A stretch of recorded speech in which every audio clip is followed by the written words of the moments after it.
the characters that everyone wants to play at the front of a story. And that's why this game's so exciting. It's vibrant, it's colorful. You know, Poison Ivy, all these characters are just really vibrant and funny, really funny. Wouldn't be a Lego game without humor. I wouldn't expect anything less. You're right. But I do. I love the color palette. The plastic, it really does shine. It's got this like super saturated aspect. It actually looks more like the cartoon than it really does like, you know, like a video game. Yeah. So the cool thing about, well, it's supervillains, that's cool. But the coolest thing about this game is what we've done is we're allowing players to make their own villain that is actually integral to the story. It's not just a skin, it's not just an extra character for the sake of it. So this is how the game opens. We're in Strikers Island. We're having a conversation with Gordon and Lex, and he wants to know information about this character, which turns out to be the one you make. And you can instantly customize and create your character. So as the dossier opens, we go in, and then you can start making a character. Wonderful. All right, well, let's make a bad guy. Yeah, exactly. But the customization levels, like we've never gone this far. We've had character customizers before, but always as a free play thing, as an afterthought. This time it's front and center. So you can put decals on, you can change the colors, you can add different hair pieces, different faces, you can put beards on, weird arms, torsos. Everything is customizable, and then you can customize your powers. So you can give and assign powers, and you can then also, as you go through the game, you actually upgrade your character. So you absorb energy at certain points, and you can upgrade your character. So it's like an RPG light, I guess, somewhere in there. But yeah, James is going to make us something. I don't quite know what, but my favorite bit is what he's doing, randomized.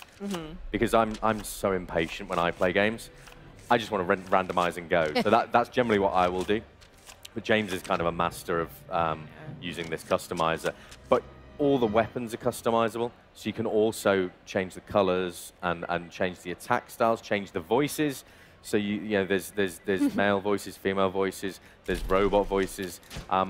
Everything is customizable, and you'll see here. So the character that James has made goes onto your grid, and then as we go into the game, your character walks into the cutscene. And then you're going to get to play that character. That's great. Got it. Now, when you say that you get to upgrade them as you go through, so whatever weapons and special powers you choose, those just get greater, or do you add other special powers as you go along? Yeah, you add new powers, but at any point in the game, you can also just stop and go, actually, I want to change the color of my hair. I want to, you know, it could be that you're partway through the game and you unlock a cool character like, I don't know, Lobo, and you're like, oh, Lobo's got like a really cool hairpiece. I'm going to go and change my hairpiece, and you can change your hairpiece. So you can change on the fly, and everything is obviously live. So you'll see here, this is the point when your character is going to come in. So whatever James has made, which is kind of weird, so that's your character, and off you go on the story. And the super cool thing is, at the end of the story, which is it's a great story, what you do and what you choose with your character decides how the game ends. Wow. Really? Yeah. So speaking of the story, can you dive in a little bit and tell us what the setup is? Why are we playing as these supervillains this time around? Yeah, so the setup is you've got the Legion of Doom, they're breaking out of Strikers Island. And then I'm going to try and keep it simple, I'm going to just opt to go, right, the Legion of Doom are the bad guys, the Justice League are the good guys. Right. Everyone knows who they are.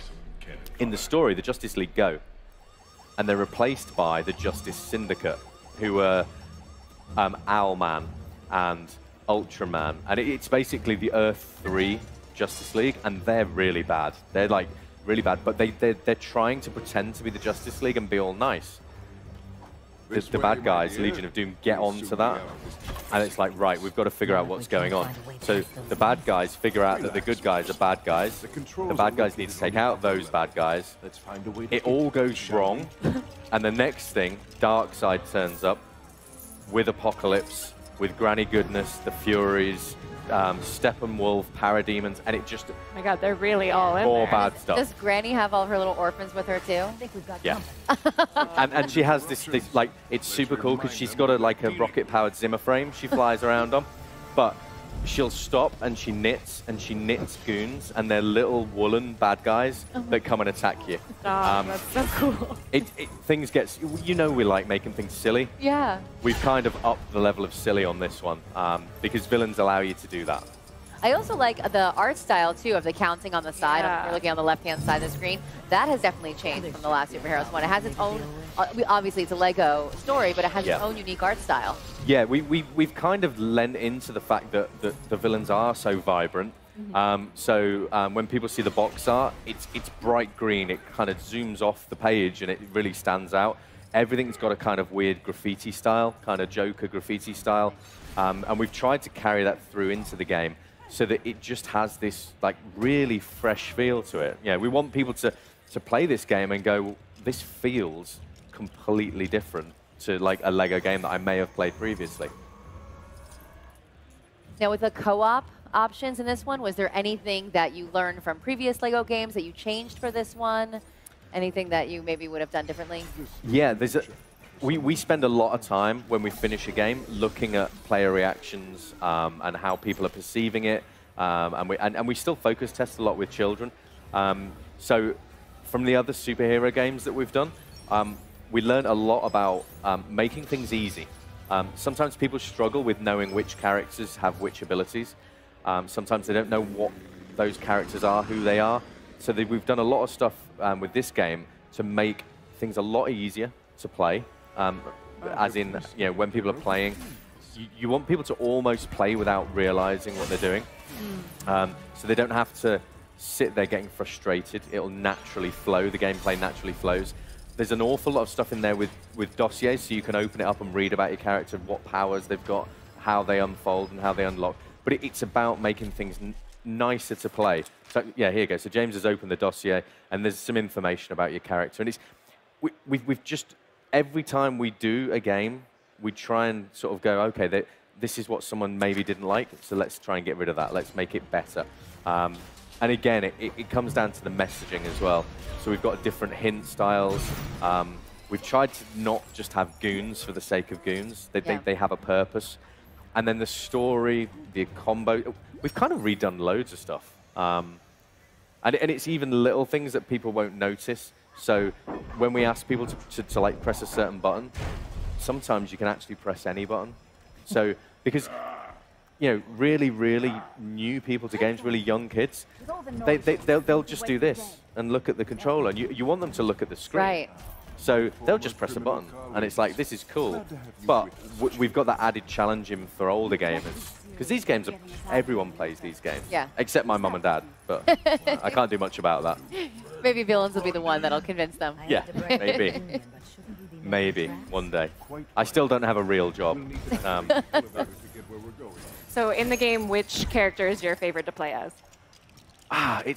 It's so hard because I always love the bad guys. So, you know, playing Darth Vader in Lego Star Wars, playing Voldemort in Lego Harry Potter, everyone wants to play the bad guys, but this is all the bad guys. It's so hard to choose. Yeah, so it's like I love playing Clayface, but I love playing Riddler. I love Scarecrow is one of my favorites because he's got this new mechanic in here, Toxin Create, and he's just like really creepy. And then he creates this like image in everyone's mind, but we show it, which is this huge monster. So everyone runs away. So he's really good. But there's a really obscure character called the Ventriloquist. Oh. And the team at home have done an amazing job on his animations because he's got a ventriloquist dummy. But he holds that out and it's got Tommy guns. And then when he tiptoes on the back of the ventriloquist dummy, and it's all really weird. But I think, and that's the great thing, because the team puts so much into these games. Yeah, there's so much detail. Yeah, you see stuff that, you know, us as a design team, we ask for things, but then, you know, as it comes to the game getting finished, it's like, we didn't ask for this. And it's like, but the animation team have like added another sort of layer of quality here, or someone's added some gameplay, and everyone kind of gets carried away in the office. They love making these games. Well, we appreciate them getting carried away because it just makes the game better. Yeah, we absolutely. definitely are benefiting from it. Yeah, and you know, again, what we've done again from the previous Lego Batman games to evolve into Lego DC Supervillains, we've actually got a huge open world this time round, which Lego Batman 1 didn't have an open world. Lego Batman 2 had Gotham. Lego Batman 3 had some Lantern planets, individual worlds. So Lego DC Supervillains, we've given players a whole open world, which is Gotham and Metropolis and Smallville. There's also Arkham Asylum and Belle Reve Penitentiary and Strikers Island, and you name it, it's in the game. Wow. So the hub world's just a really joyous playground of idiocy, of us having fun. You know, the Lego movies are extremely popular. Does any of the humor and pop culture that's in the movies influence you guys or inspire you guys when you're making these games, or do you feel like they really are two separate art forms? We get inspired by everything. So whether it's comics, whether it's movies, anything that's like DC and anything that's pop culture, if you can combine those together, our writers love to do silly things. And the writing in this is just great. If you unlocked a new ability. Yeah, there you go. So and so there you go, and you get to customize like we were saying before, which is great. But you know, if you don't want like that beam, you've got different beam styles, and then you can go back and you can go, actually, I don't want an orange beam because that's boring. So I'm gonna have like a red beam or a brown. Why would you have a brown beam? Or a yellow beam, and then you can go, oh, do I want it in my left hand, right hand, from my chest, from both hands, from my eyes? And again, it's just those levels of customization. That's awesome. but yeah, there's so much in the game, and I just can't wait for people to kind of get their hands on it and play it. And I think people are going to love being the bad guy. Yeah. Because there's just so many bad guys. And the voice cast on this, we've got such a phenomenal voice cast in this game.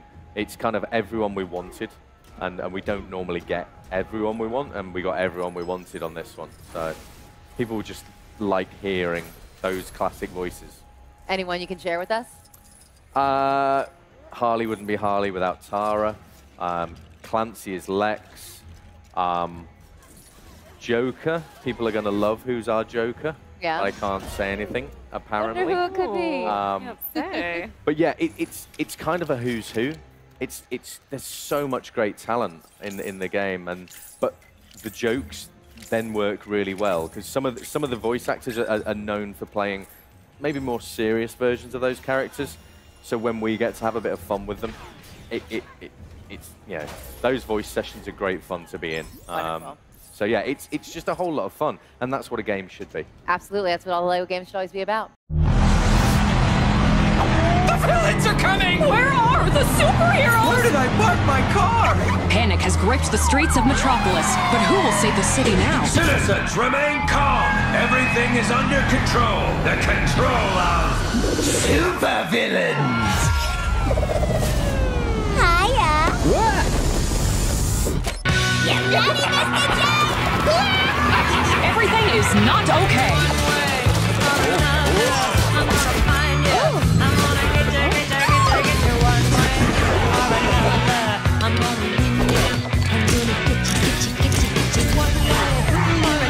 It's good to be bad.